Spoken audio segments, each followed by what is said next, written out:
আপনারা বুঝতেই পারেন যে আমরা আমাদের কাজ চলমান রয়েছে। ইতিমধ্যে মাননীয় প্রধানমন্ত্রী আমরা যে খাল খনন কর্মসূচিটা হাতে নিয়েছি সর্বোচ্চ প্রায়োরিটি দিয়ে সেটা তিনি উদ্বোধন করেছেন। আগামী ২৭ তারিখ যশোরে খাল খনন কর্মসূচি তিনি উদ্বোধন করবেন এবং ২ মে সিলেটে খাল খনন কর্মসূচি উদ্বোধন করবেন। এছাড়াও আমাদের সারা দেশব্যাপী এই কর্মসূচি অব্যাহত রয়েছে। আমাদের মন্ত্রণালয়ের আরও আনুষঙ্গিক যে সমস্ত কাজ রয়েছে সেগুলো নিয়ে বিশদ এবং বিস্তারিত আলোচনা হয়েছে।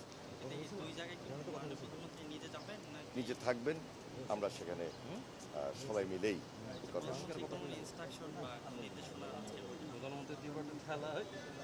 আমাদের কাজ তো চলমান, সব কিছু মিলে কাজের অগ্রগতি কি, সারা বাংলাদেশে কিভাবে আমরা এগুলাকে মোকাবেলা করছি।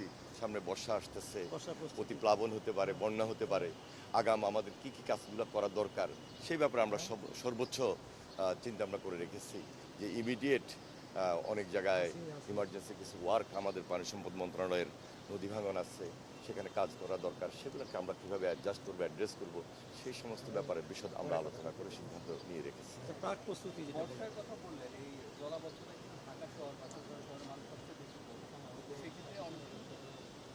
সকল ব্যাপারে আমাদের প্রস্তুতি আছে। আমরা তো ইচ্ছা করলে খুব এই অল্প সময়ের মধ্যেই সকল জলাবদ্ধতা দূর করতে পারবো না, তবে আমাদের আগ্রহ, ইচ্ছা এবং মহৎ উদ্যোগ রয়েছে এগুলা নিরসন করার জন্য।